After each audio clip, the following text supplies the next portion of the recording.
اور میں تو جب اپوزیشن کا حصہ تھا جب یہ ہوا ہے، میں آپ کو یقین سے دلا سکتا ہوں کہ کوئی بیرونی سازش نہیں تھی. اور یہ پی ڈی ایم کی تو موومنٹ 1 سال سے چل رہی تھی، پتہ نہیں کہاں ہر جگہ پہ تو جلسے کیے تھے. تو یہ کوئی سازش نہیں. تو یہ پی ٹی آئی کے ووٹر کو بھی پتہ ہے کہ یہ سازش نہیں ہے.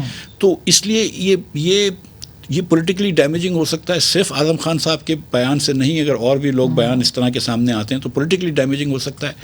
آفیشیل سیکرٹس ایکٹ کا کیس پہ وہ ڈسکوالیفائی ضرور ہو سکتے ہیں، لیکن میرے خیال سے سزا وغیرہ اس پہ لیکن میرے خیال سے جو اچھے کیسز ہیں، میں اب بھی یہ سمجھتا ہوں اسٹرانگ سے مراد یہ نہیں ہے کہ یہ پروف ہو سکتا ہے، وہ نہیں. اسٹرانگ سے مراد یہ کہ توشہ خانہ کا کیس اور القادر ٹرسٹ والا یہ جو القادر ٹرسٹ والا کیس ہے، یہ جو 2 کیس ہیں نا، وہ ان کی سیاست کو ایک دم بیس پہ جا کے ضرب پہنچاتے ہیں کہ ہاں آپ کی بات درست ہے کہ ایمانداری ہونی چاہیے، ہاں آپ کی بات درست ہے کہ لوگوں کو چوری نہیں کرنی چاہیے، لیکن پھر اگر آپ کی بیگم صاحبہ جو تھیں وہ لوگوں سے پیسے لیتی تھی، اگر وہ لوگوں سے جولری لیتی تھی، تو اس کو آپ کیسے سمجھاتے ہیں؟ یہ بڑا مشکل ہو جائے گا. یہ ابھی دیکھیں نا، اس سے ایک چھوٹی سی بات کر کے پھر ہم ذرا تھوڑی معیشت کے اوپر بھی آئیں گے کہ فواد صاحب سے بھی اسی طرح کے اسٹیٹمنٹس لینے کی کوشش کی گئی تھی سابق وزیر اعظم کے خلاف، لیکن انہوں نے نہیں دی تھی. تو اعظم خان صاحب کا حسن صاحب کا بہت کمپیریزن چل رہا ہے اس وقت.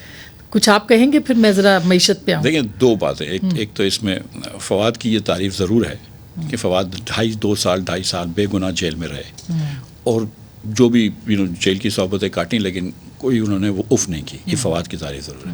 لیکن دوسری بات یہ ہے کہ اگر آپ فواد سے پوچھتے بھی کہ بھئی نواز شریف نے کیا کیا ہے، تو فواد سے آج آپ اور میں اور آپ نے محفل میں ان کے ساتھ بیٹھ سکتے ہیں، تو فواد آج بھی کہتا ہے کہ نواز شریف نے کچھ نہیں کیا ہے. مطلب نواز شریف کے بارے میں تو نہیں ہے نا کہ اس نے کسی سے جوٹری لے لی یا کچھ کر دیا.